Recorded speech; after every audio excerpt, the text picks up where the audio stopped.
Her dad flew down here. The brakes got real hot. Yeah, I wonder why. Huh.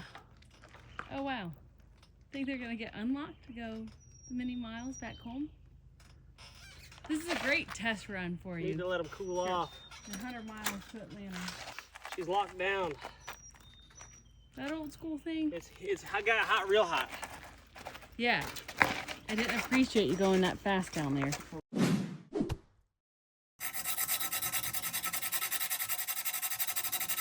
Friends, welcome back. I am Jason. Today I am working on my old bike, my 1941 Hawthorne. It's an 83-year-old beast, a machine. However, last time I rode the bike, I took it on this really long, really steep hill and I burnt up the brakes, unfortunately, which is a crying shame. And right now I'm trying to repair it. I don't know if you can see. It's an old school brake system right here, and I don't know if you can even buy these anymore. I don't think you can based on a little bit of research. So I'm attempting to repair some of the damaged little pads that go in there.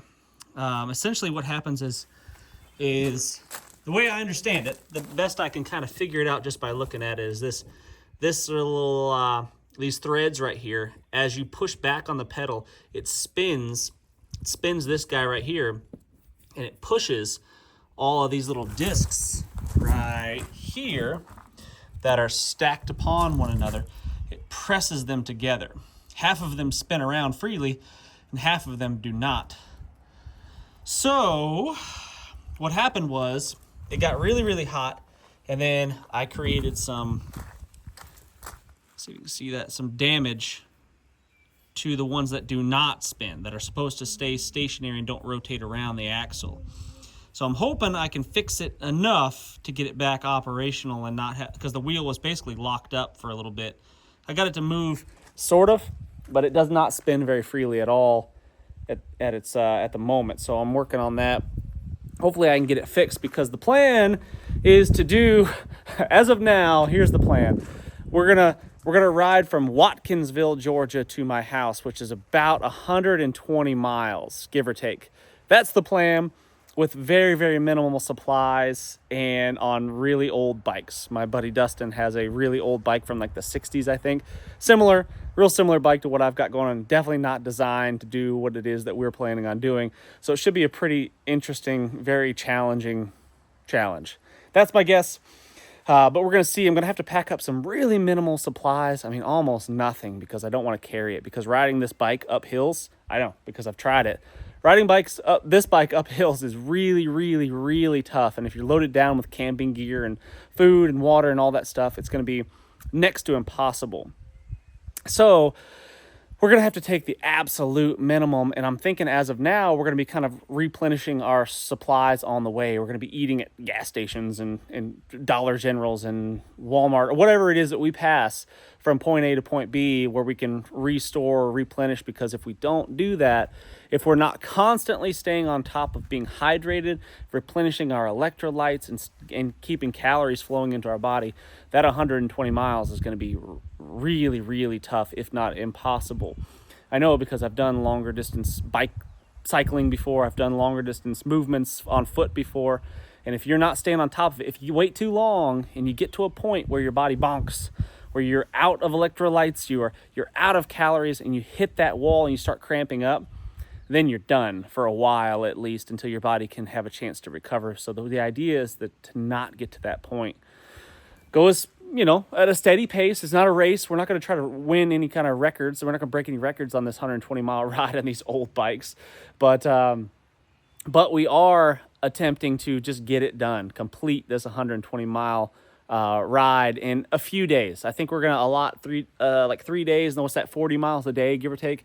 Should be doable, depending on the terrain. Starting out in Watkinsville, it's fairly flat, rolling kind of hills, not too bad. But as you get closer and closer to my house, the hills become significantly more daunting. So flat ground, 40 miles, I don't think that's going to be any problem. We could do that all day on these old school bikes. But riding this old machine here in the mountains, that's a totally different story. It's geared super high, and it's next to impossible to ride it up some of the hills around here. You have to walk it, you got to push it, and then your mileage is going to decrease significantly. So anyway, I'm hoping to fix this, because if I don't fix this brake, if I can't get this coaster brake to work, I will have to replace, most likely, the entire rear wheel assembly, right? The whole hub, and just replace the whole wheel, because replacing just a hub is going to be a pain in the butt, swapping out spokes and stuff. So I would just buy,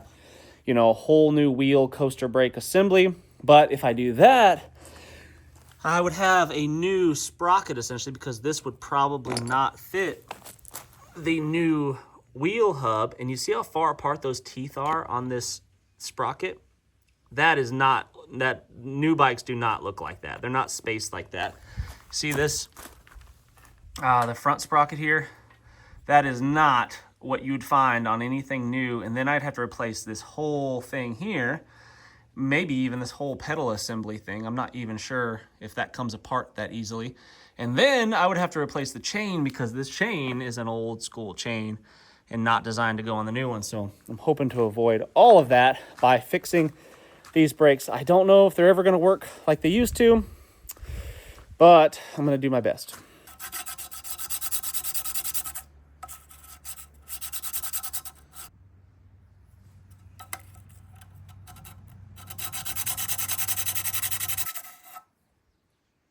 Just got back from Colorado and did a little bit of camping out.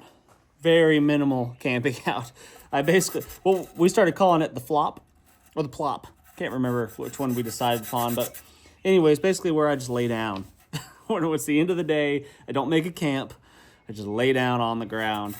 And if you're dressed appropriately and you have the right kind of clothing and the minimal kind of gear, you can make that happen. And I was able, but I'm a little bit special, I think. I can sleep on the ground without much padding and stuff like that. I can sleep pretty much anywhere. So I slept decent, you know, not as good as I would at home, obviously, but I slept decent, and the temperatures were around 35 at night, you know, and we were in a cloud at, 7,000 to 8,000 feet of elevation. But I just laid down and went to bed. Did a little experimenting with my wool poncho, the wancho. I lit a candle underneath it, so I'd put it on, I'd sit up like leaning up against a tree kind of deal, and I'd lit the candle, a single candle in there, beeswax candle.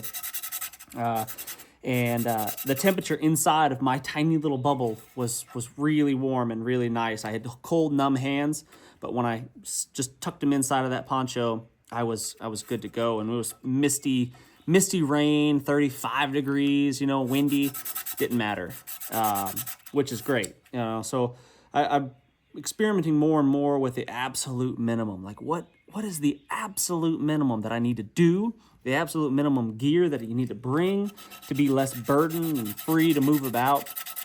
And I like that a lot. Just experimenting with those types of things and sharing it with you guys so we can all learn together, And with this bike ride coming up, I'm going to have to be super minimalist on that as well. I'm not going to be able to carry all the stuff that I'd like to bring. I'm not, my normal pack, my typical like EDC pack that has the minimum gear in it is probably somewhere, 15 pounds, give or take, depending on what exactly I've got in there, 10 to 15 pounds. And I don't even want to carry that, to be honest with you. I could strap some stuff to the bike, which would disperse the load a little bit and get the weight off of me, so I'm not carrying a bag. But I'm also going to have to carry a significant amount of water, because while there will be water resupply along the way, no doubt, I'm going to cross streams and creeks and all that kind of stuff, and we can filter it and that kind of thing, and I'll take a water filter most likely. The thing is that you're going to be burning through hydration. I mean, I'm just going to be sweating a ton. It's going to be warm out. It's probably 70s right now, 75 degrees, and it's going to get warmer as the time goes on. This is like 3 weeks from now this is going to happen. So I'm guessing the temperatures during the day are going to be 80s, maybe. At night, who knows? The temperatures could still be pretty cool at night, so you need to potentially bring some insulating layers, and that adds weight and bulk. So the absolute minimum I got to bring, the absolute minimum, we're going to be stealth camping on the side of the road, probably most likely. Wherever we end up or wherever we get tuckered out or where we break down our bodies or the bikes break down or whatever, who knows what's going to happen. When I think we're going to just kind of have to figure it out as we go. And I don't want to overplan it. I don't want to overplan this thing. I want to kind of just jump into it and see what happens. That's the adventure, you know, the overplanning, you know, all your stops perfectly planned out. I don't know. It's just, it robs the adventure a little bit when you do that. That's just me, though. You know, some people can't stand that. Some people cannot stand not having a plan, you know, a really dialed in plan. But I just want to wing it for the most part. You know, take the necessary precautions and do the necessary, bring the necessary gear and whatnot, some tools, some basic tools. I mean, you could pretty much take this whole bike apart with like a crescent wrench and a flathead screwdriver, and you could pretty much disassemble the whole thing, just about. Yeah, we'll have to take some tools, probably an extra tube or two, because we might get a flat tire, very possible. And a way to inflate those tires if we should get a flat. I've got like a little CO2 deal that will inflate a tire after we get a flat. And we could always, you know, re-inflate at a gas station or something like that if we pass one, which we will. Don't know the route yet, but I'm expecting some hardships along the way, no question. But yeah, so I'll be sharing videos with you guys in the near future on what happened in Colorado. Did some rappelling and stuff like that, some rock climbing, and you know, nothing crazy, just, you know, some fun adventuresome stuff, some projects around camp, and I just primarily wanted to experiment with my wool poncho and my flop technique of not doing anything. The laziest camper ever. Just show up, put your clothes on, and lay down. That was pretty much all I did. And I slept okay. And I was warm. I mean, it wasn't, my feet got a little cold. I took my boots off and slept with some thicker socks on. Just out laying on the ground. Nothing above me. I took my poncho when it was misty raining. I took my rain poncho and I just draped it over top me like a blanket. And that worked fine.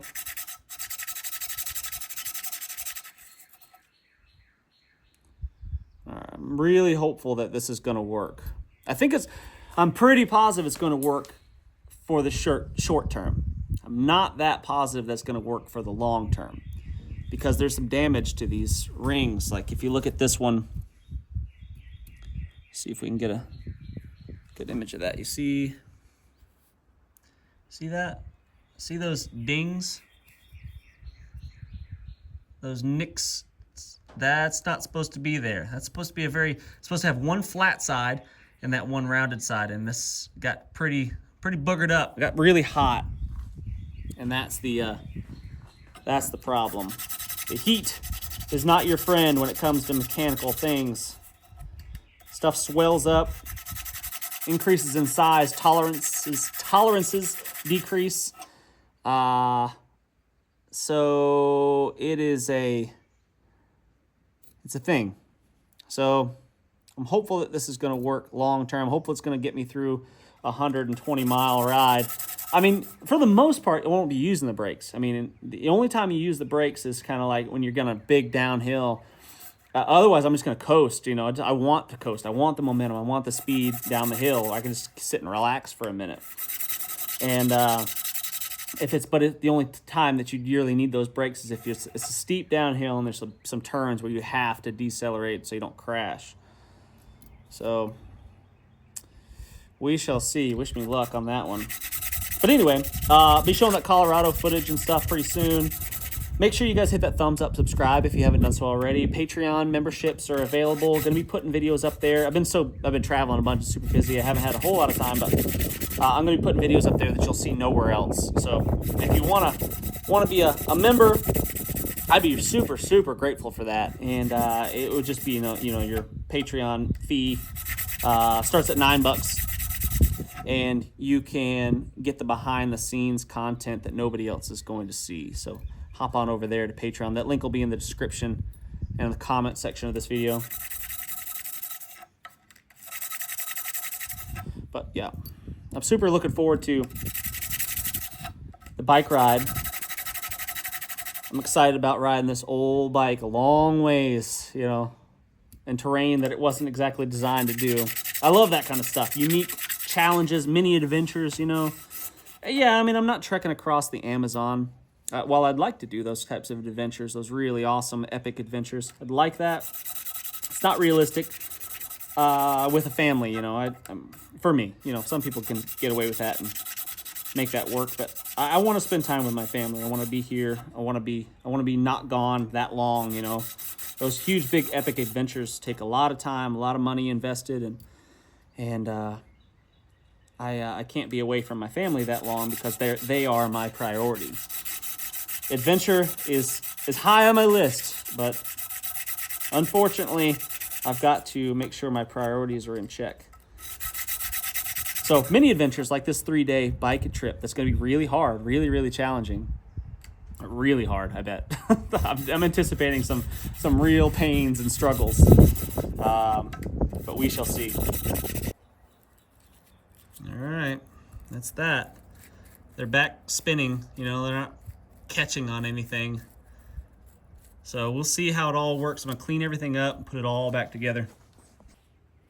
I'm also gonna be doing some training, you know, leading up to this. I got a few weeks, so if I can get this bike fixed today, you know, I'll be doing like some training rides every other day or so, just to kind of get my body used to riding. I don't ride bikes very often. So I'm gonna do some hill rides around here and make sure that I'm physically capable of doing this. You know, I'm gonna continue all my normal workouts, keep my body fit, you know, normally, but add the specific training of cycling, you know, on my old beach cruiser here, 84-year-old bike, whatever it is. Math is hard. Limitations on, you know, an old bike like this, you know, and I think that's part of the fun, it's part of the challenge, is just putting limitations on yourself on these challenges. Because if you bring the proper bike, I mean, yeah, if I had this like fancy road bike that weighed 4 pounds and had all the things and the granny gears to climb the hills and stuff, 120 miles would be really not that big a deal, you know. People ride 120 miles on bikes all the time. I've told this story before. I've ridden a BMX bike 90 miles in one day. A BMX bike, a single speed BMX bike, 90 miles in North Georgia is not easy. It's pretty tough. It had rim brakes though, you know, the squeezy rim pads, rim brakes that I don't remember if it had just the back. I feel like it just had just a rear brake on that one, but that, you know, probably an improvement upon the old coaster brakes when it comes to heat, and you know that all that heat gets trapped in this rear hub and doesn't cool off very efficiently. So it's a Flatlander bike. That's what it's for. It's for riding on flat ground. So limitations, that's all. Limitations, which I think is fun. I think it's cool. Unique.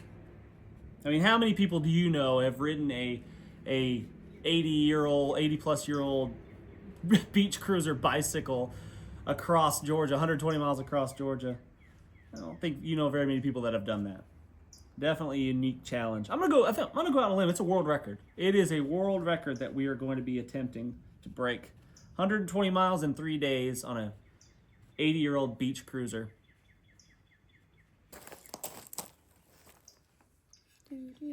Oh, look at that. Thanks, Love Bug. Oh, you're the best.